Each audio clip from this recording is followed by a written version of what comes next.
Woman made a compilation video of all the men who never got past the first date with her, which is weird because you look at these guys and they're good looking and you ask, well, what did they do wrong? How did they blow it? Dating at the start is weird, and the mistake that too many men make is that they're too accommodating to the woman. They're too open-minded. This causes the woman to lose respect, which then causes her to lose attraction. I've now been with my girlfriend for 13 years, and I remember that when we first started dating, I was 22, she was 20. I said to her, if this is going to be a thing, you need to know that I'm not going to stay in the city. We'd met at university, but I said, I'm moving down south to one of the rural towns on our coast, one of the tourist towns, because I want to live close to nature. I love the forest, I love the beaches, and I want to have children early, and I want them to have a nature-based upbringing. This was my kind of line in the sand before we'd even gotten anywhere, saying, you need to be okay with knowing that about me before it's actually worth my time to date you. I really didn't want to waste my time. I had a goal, I had a purpose, I had a direction that I was moving in life. I was only interested in dating women who were going to be on board with that plan, and this wasn't some trick or technique that I was employing. This was 100% for real. I was just being authentic, but it did actually have the effect of making her a lot more attracted to me. Why is that? Did she have the same goals and aspirations? Were we on the same page? No, absolutely not. She hadn't started thinking about children, and she certainly didn't want to leave the city. But when I laid it out for her that this is who I am, this is my life, this is where I'm going, she found it really attractive because she wanted to be with a man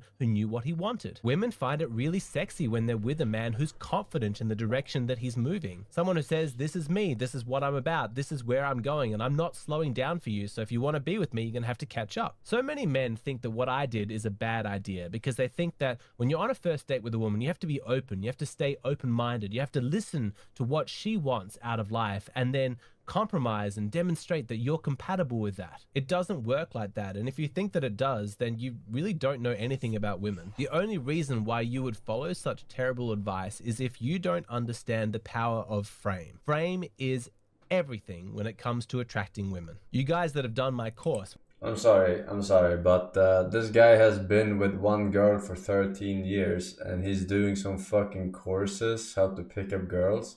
Ever since he was 22, he's been with the same girl. which you can check out here, know exactly what I'm talking about because that's filled with real stories of women being attracted to men specifically because of their frame. And the Real course has a bunch of stories. stories of when a man loses frame, the woman instantly loses attraction. But what is frame? Okay, frame is two things. First, it's the lens through which you interpret the world. Your emotions, your opinions, your bias, these are all things that alter your perception. Secondly, frame is the paradigm through which two people interact. And so when you're having a conversation with a girl, when you're trying to get to know her, trust me, it's either happening in her frame or your frame. Spoiler alert, if you want her to be attracted to you, then it has to happen inside your frame. But I'm going to explain more about that soon. First, I want you to understand the power of frame from your own life experience, because when you can draw upon situations when you've actually felt how powerful frame is in your own world, it's going to make it so much easier to have compassion and empathy for what women are experiencing every day. So let's use this somewhat universal example that I'm sure everybody listening to this can understand. You're an adult man, you have your own opinions, your own values, your own world, your own life, and you go about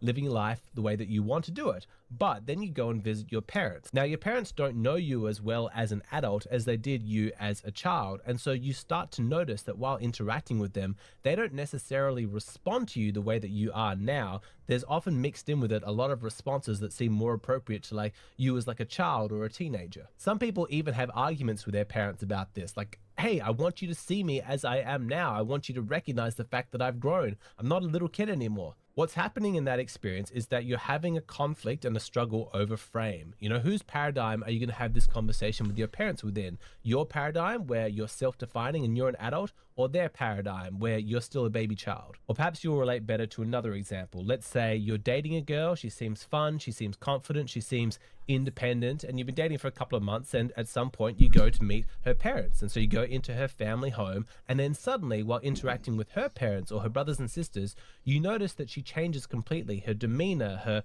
tone of voice, her body language, it's like she becomes a different person. What's happened is that she's shifted frame. While dating you and in a relationship with you, she's existing inside your frame or her frame. That's how you know her. But then suddenly she's inside her parents' frame. Do you see how powerful this?